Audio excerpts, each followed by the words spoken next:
할렐루야. 금요일 새벽 예배에 오신 여러분들을 환영합니다. 우리 함께 사도신경 고백함으로 새벽 기도를 시작하도록 하겠습니다. 전능하사 천지를 만드신 하나님 아버지를 내가 믿사오며 그 외아들 우리 주 예수 그리스도를 믿사오니 이는 성령으로 잉태하사 동정녀 마리아에게 나시고 본디오 빌라도에게 고난을 받으사 십자가에 못 박혀 죽으시고 장사한 지 사흘 만에 죽은 자 가운데서 다시 살아나시며 하늘에 오르사 전능하신 하나님 우편에 앉아 계시다가 저리로서 산자와 죽은 자를 심판하러 오시리라. 성령을 믿사오며 거룩한 공회와 성도가 서로 교통하는 것과 죄를 사하여 주시는 것과 몸이 다시 사는 것과 영원히 사는 것을 믿사옵나이다. 아멘. 우리 함께 찬송가 446장 주 음성 외에는 찬양하시겠습니다. 주 음성 외에는 주 음성 외에는 참 기쁨 없도다. 날 사랑하신 주 늘 계시옵소서. 기쁘고 기쁘도다. 항상 기쁘도다. 나 주께 왔사오니 복 주옵소서. 나 주께 왔으니 복 주시옵소서. 주 함께 계시면 큰 시험이기네. 기쁘고 기쁘도다. 항상 기쁘도다. 나 주께 왔사오니 복 주옵소서. 주 떠나가시면 내 생명 헛되네. 즐겁고 슬플 때 늘 계시옵소서. 기쁘고 기쁘도다. 항상 기쁘도다. 나 주께 왔사오니 복 주옵소서. 그 귀한 언약을 이루어 주시고 주 명령 따를 때 늘 계시옵소서. 기쁘고 기쁘도다. 항상 기쁘도다. 나 주께 왔사오니 복 주옵소서.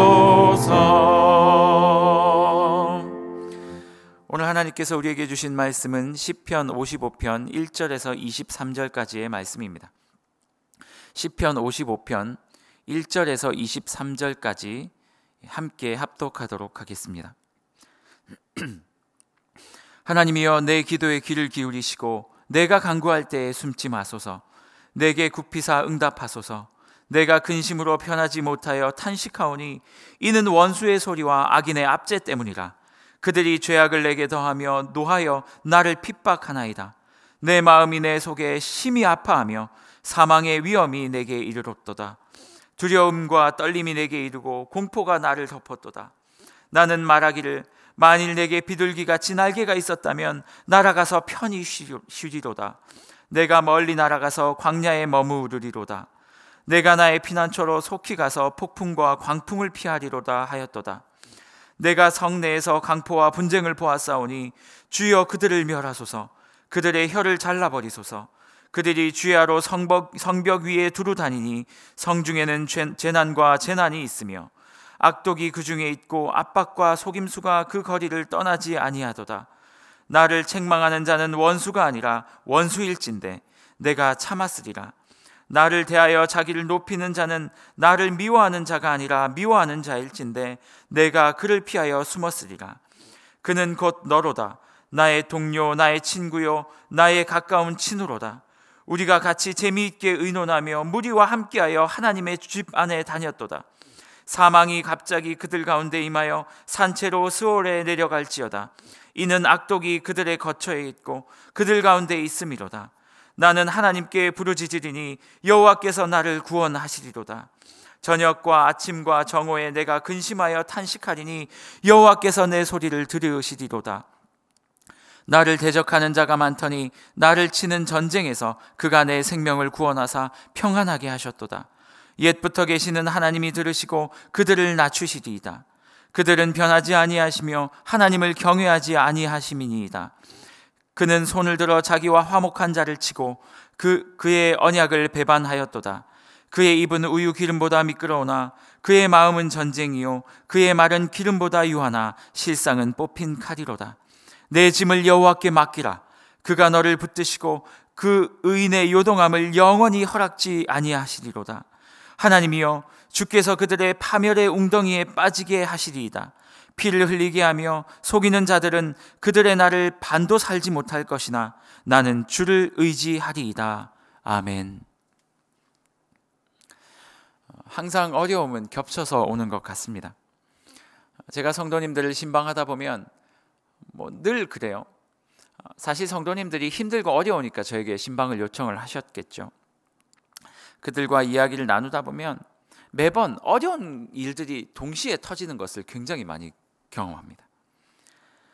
하나 때문에 찾아오셨는데 이야기를 나누다 보면 사실 목사님, 그 이전에 1년 동안, 2년 동안, 3년 동안 제 삶을 괴롭히는 이 문제들, 해결되지 않는 문제들이 사실 너무 많았습니다. 그런데 제가 지금 너무 힘든 건 뭐 때문이냐면 그 앞에 있는 문제들도 해결되지 않았는데 또 너무나도 큰 문제들이 내 삶에 또 끼어든 것 때문입니다. 사실 이런 성도님들과 대화를 나누다 보면요, 제 마음속에 너무 답답함이 찾아옵니다. 해결해 줄 수 있는 게 하나도 없으니까요. 목사가 무슨 힘이 있어, 뭐 대단한 능력이 있어 우리 성도님들의 그 문제들을 해결할 수 있겠습니까? 우리 성도님들의 이야기들을 가만히 듣다 보면 제 마음이 너무 답답하고 해결되지 않는 그 문제 앞에서 정말 너무 괴로울 때가 참 많죠. 늘 따라오던 문제도 해결되지 않았는데 어떤 때는요, 그 문제가 해결되지 않았는데 그 문제 때문에 사랑하는 사람들을 떠나보내야 할 때도 있더라는 것이죠. 오늘 본문은요, 다윗이 딱 이런 상황 가운데 놓여 있는 상황입니다. 오늘 본문을 후대의 사람들이 뭐라고 붙였는 줄 아세요? 이렇게 설명을 합니다. 배신당한 자의 기도다라고 이야기를 합니다. 무슨 말입니까? 다윗이 너무나도 힘들어서, 배신당한 것 때문에 너무나도 힘들어서 했던 노래가 오늘 이 본문이다라는 말입니다. 사실 이 본문은요, 다윗이 자기 아들 압살롬에게 쫓겨다니다가 지은 시예요. 여러분 생각해 보세요. 자기 아들이라고요. 자기 아들이 왕이 되고 싶어가지고 아버지인 다윗을 쫓아낸 거예요. 군사들을 몰고 아버지를 죽이겠다고 따라온 거예요. 다윗이요, 너무나도 마음이 아팠지만 일단 살고 봐야 되니까 막 도망을 다닌 거예요. 자기 아들이 자기를 죽이겠다고 온 이 상황, 그 상황 가운데 하나님 앞에 노래한 게 이 시였어요. 이런 상황 가운데 그냥 다윗이 그 압살롬에게만 쫓긴 게 아니고요, 그런 상황 앞에서 자기가 사랑했던 많은 친구들이 자기를 배반해버린 거예요. 아들만 자기를 죽이겠다고 한 것이 아니라 자기의 사랑했던 친구들, 자기의 전우들이 함께 압살롬의 편에 붙어서 자기를 죽이겠다고 따라오는 상황이에요. 만약 여러분이 이 상황에 처해져 있다면 어떻게 하시겠습니까? 요즘 세상에서는 사실은 상상하기 좀 어려운데, 어쨌든 자기의 자녀가, 여러분의 자녀가 여러분의 어떤 것들을 탐해서, 그게 너무 탐나서 부모를 죽이겠다고 쫓아온다면, 그래서 여러분이 도망 나간 상황이라면 여러분의 마음은 어떻겠습니까? 이렇게 쫓겨다녔던 다윗은 너무나도 힘들었어요. 그는 정말 죽을 것 같았어요. 그래서 할 수만 있다면 도망치고 싶었어요. 오늘 4절에서 6절은 이렇게 말하고 있습니다. 내 마음이 내 속에서 심히 아파하며 사망의 위험이 내게 이르렀도다. 다윗이 마음이 너무 아프대요. 그리고 자기의 상황은 지금 죽음 앞에 이르렀대요. 두려움과 떨림이 내게 이르고 공포가 나를 덮었도다. 나는 말하기를 만일 내게 비둘기같이 날개가 있다면 날아가서 편히 쉬리로다. 무슨 말입니까? 지금 다윗은요, 두 가지 고통을 호소하고 있는 거예요. 육체적으로도 힘들었지만 정신적으로도 너무 아팠던 거예요. 아들이 나를 죽이려고 하니까, 나의 사랑하는 사람들이 나를 떠나는 것도 힘들었는데 그들이 창끝을 자기에게 겨누고 있으니까. 처음에는 도망당하는 것이 육체적으로 너무 힘들었어요. 아, 죽을 것 같다. 내가 죽으면 어떻게 하지? 아, 정말 죽기는 싫은데. 그리고 그에게 또다시 고난이 찾아온 거예요. 그렇게 계속 도망 다니다 보니까 육체적으로도 너무 지쳐버린 거예요. 그래서 다윗은요, 그 죽을 것 같음 때문에 다 놓고 도망가고 싶다라고 오늘 성경에서 고백하고 있는 거예요. 만일 내게 비둘기같이 날개가 있다면 날아가서 편히 쉬리로다. 다윗의 이 고백은요, 단순히 육체적인 고통만을 호소한 것이 아니고 너무 괴로웠기 때문에 영적으로 심적인 고백도 같이 호소한 것이다 라고 말씀드렸습니다. 여러분, 지금 다윗의 상황은요, 그냥 사는 것 자체가 너무 힘든 거예요. 너무 쉬고 싶은 거예요. 여러분도 그런 분들 계시지 않습니까? 어떤 문제가 있어서 육체도 힘들고 정신도 힘들고 그냥 더 이상 사는 게 무의미하고 그래서 그냥 떠나고 싶고, 하나님께 이런 기도해 본 적 없으세요? 하나님, 저요 딱 1년만 어디 가서 쉬면 좋겠어요. 다 잊고요, 모든 것들 다 잊고요, 내려놓고요, 그냥 아무도 없는 곳에서 그냥 1년만 딱 쉬면 좋겠어요. 혹시 그렇게 고백해본 성도님들 없으십니까? 저는 있어요. 여러분도 있을 줄 알아요. 그리고 지금도 그런 상황이실 수도 있습니다. 다윗은요, 사실 너무 힘든 삶을 살았어요. 그는요, 유년 시절부터 사실은 쉽지가 않았었습니다. 다윗이 태어나고 나서 아버지가 다윗을 그렇게 좋아하지 않았어요. 다윗의 아버지가요. 형들은 다 멋있었는데 다윗은 키도 좀 작았던 것 같고 형들만큼의 그런 멋짐이 없었던 것 같습니다. 다윗의 아버지도 다윗을 무시했고 형들은 말할 것도 없었어요. 그래서 심지어는요, 형들이 아버지의 양떼들을 치고 또 전쟁에 나가고 하는 역할을 감당함에 있어서 그렇게 수고하고 있을 때 다윗은 거기에 끼워주지도 않았어요. 그가 했던 건 뭡니까? 형들에게 그냥 도시락이나 배달하는 인생이었어요. 사무엘이 왕을 뽑기 위해서 하나님께 사무엘에게, 사무엘아, 그 이새의 아들 집에 가면 그들 중에 내가 한 명을 선택했다. 다윗의 아버지가 어떻게 했습니까? 다윗의 형들은 다 사무엘에게 선을 보였잖아요. 근데 다윗은요, 선을 보이지도 않았어요. 그러니까 모든 사람들이 다 알고 있었어요. 심지어는요, 다윗 자신도 알고 있었어요. 나는 저기에 나갈 만한 사람이 아니라는 거.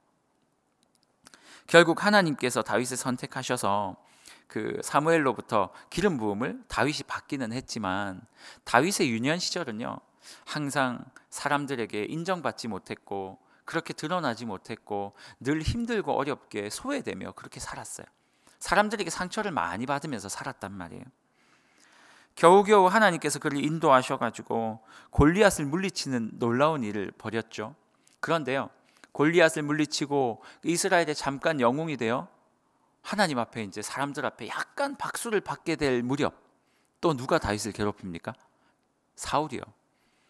사울이 괜히 다윗을 막 시기하기 시작하더니 다윗을 또 죽이려고 해요. 그래서 다윗은 또 어떤 신세가 됩니까? 또 도망자의 신세가 되죠. 끊임없죠. 다윗의 삶에 처해오는, 나타나는 고통이 끊임없죠. 여러분들의 삶과 좀 비슷하지 않습니까? 끊임없어요. 앞으로도 있어요. 사울에게 그렇게 쫓김당하고, 어제 우리가 살펴봤던 것처럼 막 십황무지에 갔는데 그 사람들이 또 다윗을 고발하고, 아니 도대체 한 게 아무것도 없는데, 자기가 잘못한 게 하나도 없는데 그냥 또 고발을 하고, 그래서 다윗은 또 도망 다니고, 하나님의 은혜로 겨우겨우 그 문제가 해결이 됐어요. 그 문제가 겨우 해결이 되나 싶었는데요, 또 어떤 일들이 벌어집니까? 이제 겨우 해결되고 왕이 되었는데 누가 또 다윗을 그렇게 괴롭힙니까? 아들이요. 자기가 사랑했던 아들이요. 압살롬이라는 이 아들이요. 이 아들이 다윗을 또 괴롭히기 시작해요. 여러분, 다윗의 인생 너무 갑갑하지 않습니까? 끊임없이 왕이 되었음에도 쫓겨다니며 할 수밖에 없었던 그 끊임없는 인생, 너무 답답하지 않습니까? 그런데요, 그것만 있었던 것이 아니었어요. 자신의 목숨 같은 친구들도 자기를 배반해버리고, 다윗은 그냥 홀로 덩그러니 광야에 남겨진 인생 같았었던 것 같아요. 너무 지치니까. 여러분, 다윗이 약한 사람이 아니었어요. 근데 너무 지치니까, 해도 너무 하니까 다윗의 입에서 무슨 말이 나옵니까? 하나님, 저 죽을 것 같은데요. 하나님, 할 수만 있으면 저 도망가고 싶어요. 저에게 날개만 있으면 사람들이 없는 곳으로 날아가서 좀 쉬고 싶어요. 나 너무 힘들고 너무 고통스러워요. 하나님께 다윗은요, 사실 성경에는 한 구절이지만 이건 절규였어요. 왕이었다니까요. 왕이 도망가고 싶대잖아요. 자기가 해야 될 일이 이만큼 있었던 걸 알았어요. 다윗도 하나님께서 주신 꿈과 비전이 있었던 사람이었거든요. 하지만 그 모든 것들 다 내려놓고 도망가고 싶다고 얘기하는 이 다윗의 절규는요, 그의 삶에 무거웠던, 너무나도 무거웠던 그의 삶의 짐을 단적으로 보여주는 거라는 거죠. 다윗은 하나님 앞에 계속 투덜대요. 그런데 어제도 마찬가지였는데요, 오늘도 1절에 보니까 이렇게 말하고 있어요. 하나님이요, 내 기도에 귀를 기울이시고 내가 간구할 때 좀 숨지 마십시오. 하나님, 나 이렇게 힘들어서 주님 앞에 기도하는데 왜 자꾸 숨는 거예요? 내가 간구하는데 왜 귀를 기울이지 않는 거예요? 다윗은요, 하나님 앞에 절규하며 하나님 앞에 계속 요청하고 있는 거죠. 여러분의 삶은 어떠세요? 혹시 여러분의 삶도 다윗의 삶과 좀 비슷하지 않습니까? 어릴 때부터 열심히 살았어요. 공부해야 된다고 그래서 공부했고요. 열심히 정말 최선을 다해서 남을 위해 살았어요. 자기 말고 다른 사람들을 위해서, 자기를 위해서 살았어요. 결혼을 하고 나니까 참 그렇죠. 이제 또 가족을 위해서 헌신하래요. 가족만을 위해서 헌신하래요. 열심히 헌신하고 이제 아이들이 어느 정도 커가고 이제 좀 누릴까 했더니 또 세상이 살기가 녹록하지가 않아요. 끊임없이 삶에서 끊임없이 헌신을 요구받고 정말 도망가고 싶지만 도망갈 수 없는 삶 가운데서 그렇게 여전히 지금까지 살고 있지는 않습니까? 문제가 끊이질 않죠? 정말 내 뒤에 날개가 있었다면, 정말 날개가 있었다면 헐헐 날아서 무인도 같은 데 가가지고 한 달만이라도 1년만이라도 좀 쉬고 싶은 분, 그런 분들 많이 있지 않습니까? 저는 너무 많으실 것 같아요. 다윗과 같은 인생을 살아가시는 분이 너무 많을 것 같아요. 그런데 하나님 앞에 기도해도 하나님이 귀를 기울이질 않으세요. 간구해도 자꾸 하나님이 숨어버리는 것 같아요. 오늘 시편에 보면요, 1절부터 22절로 구성된 이 시편 중에 1절부터 20절까지 다윗의 투덜댐이 나옵니다. 하나님, 왜 내 기도 안 들어줘요? 나 너무 힘들어요. 나 도망가고 싶어요. 하나님, 저 괴롭히는 저 인간들 좀 어떻게 해주세요. 계속 투덜거려요. 그러다가 22절, 다윗은 또다시, 제가 어제도 얘기했잖아요. 다윗과 우리의 다른 점이 뭐라고요? 고통 가운데 우리는 사람을 찾아가지만, 고통 가운데 우리는 문제를 내려놓고 도망가지만, 다윗은 어떻게 한다고요?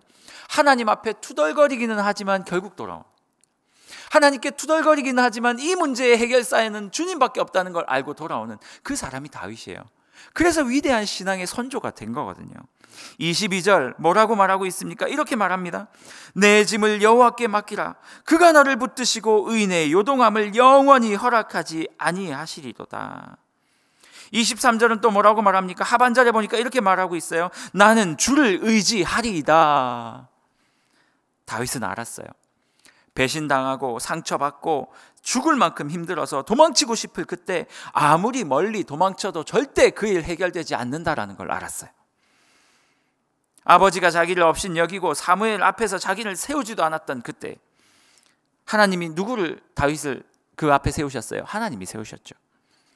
다윗을 찾으러 사무엘을 하나님께서 보내셨고요. 골리앗을 물리칠 때도 누가 그렇게 하게 하셨어요? 하나님이 물리치게 하셨고, 사울에게 쫓길 때도 누가 다윗을 지켜주셨어요? 하나님이 지켜주셨고, 그러니 지금 아들과 친구들에게 쫓겨있는 나, 누가 나를 세워주셔요? 누가 나와 함께 하세요? 누가 이 상황을 이기게 하세요? 하나님이 이기게 하실 거다라는 것을 다윗은 알고 있었어요. 너무 힘들어서 투덜거렸어요. 너무 힘들어서 도망가고 싶다고 하나님께 이야기했어요. 호소했어요. 하지만 그는요, 그저 하나님 앞에 말 그대로 투덜거림이었어요. 다윗은 결론을 알고 있었어요. 나는 이 일의 해결자는 하나님이시다. 그래서 다윗은 결국 이렇게 고백한 거예요. 내 짐을 여호와께 맡기라. 나는 주를 의지하리이다. 자신의 인생처럼 살아가고 있는 후손들, 이 성경을 보고 있는 모든 하나님의 백성들에게 지금 이렇게 고백하고 있는 거예요. 나도 너무나도 힘들게 살았지만 나의 모든 짐을 하나님께 맡겼다. 나는 주님을 의지했다. 그러고 나니 하나님께서 해결해 주시더라. 여러분, 제가 늘 이야기하는 거예요. 아무리 죽을 것 같이 힘듦이 찾아와도 성도는 죽을 수 없습니다. 여러분, 무슨 문제 때문에 그렇게 힘들어하세요? 일이 해결이 안 되죠. 해결이 안 되고 계속 일이 더 쌓여만 가죠. 근데 여러분 그거 아셔야만 돼요. 성도는요 죽을 수 없어요. 왜? 하나님께서 우리를 이 땅에 보내신 이유는 그런 일들 때문에 죽으라고 보내신 게 아니기 때문이에요. 우리는 목적을 가지고 이 땅을 살아가는 존재들이에요. 그러니 힘들다는 거, 고난, 아픔, 슬픔 이런 것들이 우리를 죽일 수 없어요. 왜요? 나는 다른 것을 위해 태어난 사람이니까 말이죠. 여러분에게 팁을 하나 알려드릴까요? 너무 힘드십니까? 다윗처럼 미치겠습니까? 그러면 하나님께 나오세요. 멋지게 기도하라는 얘기 아니에요. 그냥 투덜거리세요. 하나님 정말 실망했어요. 하나님 어떻게 이러실 수 있습니까? 하나님 이거 안 보이십니까? 하나님 나 주님 앞에 기도하는 거 나 안 할래요. 그렇게라도 기도하세요. 그렇게 투덜거리세요. 1시간 동안 투덜거리세요. 그리고 마지막에 뭐라고 기도하시면 되는 줄 아세요? 내 짐을 주님께 맡기겠습니다. 하나님 그럼에도 불구하고 내 짐을 여호와께 맡기겠습니다. 나는 주님을 의지할 것이니 하나님 나를 구원하여 주옵소서. 그러면 어떤 일이 벌어집니까? 하나님께서 우리의 삶에 개입하세요. 그리고 하나님께서 우리의 기도를 들으실 줄로 믿습니다. 여러분의 모든 어려운 그 환경, 상황, 어려운 일들 오늘 이 새벽 시간에 주님 앞에 투덜거림으로 내어드리기를 바라고 마지막에 그 모든 투덜거림을 한 뭉탱이로 싸서 주님 앞에 던져드리시기는, 주님 앞에 모든 짐들을 던져드리시는 여러분들이 되었으면 좋겠습니다. 기도하겠습니다. 사랑의 하나님, 함께 예배드리고 기도하는 우리 사랑하는 성도님들을 붙잡아 주시기를 원합니다. 아버지 하나님이여, 우리 삶 가운데 너무나도 크고 어렵고 힘들고 우울한 문제들이 산적해 있음을 주님 앞에 다시 한번 고백합니다. 그럼에도 불구하고 우리의 믿음의 선조였던 다윗 왕은 아버지 하나님 앞에 이 모든 것들을 내어놓고 주님 앞에 투덜거렸을지언정 이 문제를 다른 곳에서 해결하지 않으려고 애쓰고 결국 하나님께 이 모든 것들을 올려드려 해결안 받았던 것을 우리가 살펴보았습니다. 우리 인생에 찾아온 모든 문제가 하나님 앞에서 해결되기를 원합니다. 사랑의 하나님, 능력의 하나님, 구원의 하나님, 우리의 삶에 개입하여 주옵소서. 그리하여 우리를 구원하시고 우리 가운데 하나님의 의를 이루시고 하나님의 뜻과 꿈을 이루시기 주님 앞에 간절히 기도하오니 우리 성도님의 삶을 붙잡아 주옵소서. 예수님의 이름으로 간절히 기도드리옵나이다. 아멘. 우리 같이 한번 기도하기를 원합니다. 오늘 2가지 기도 제목 드리겠습니다. 첫 번째, 인생의 무게로 인해 고통받는 성도님들, 우리 자신들을 주님 위로하여 주옵시고 주님을 의지함으로 오늘도 견디고 버텨내는 우리가 되게 하여 주옵소서. 그리고 2번째, 오늘부터 시작되는 청년 2부 온라인 수련회를 주님께서 기억하시고 이 수련회를 통해 수많은 청년들이 주님 앞에 헌신하는 놀라운 역사가 있게 하여 주옵소서. 우리 2가지 기도 제목을 가지고 다 같이 주의 이름 찾고 기도하겠습니다. 주여. 상인 사랑의 하나님 감사합니다. 아버지 하나님의 우리 인생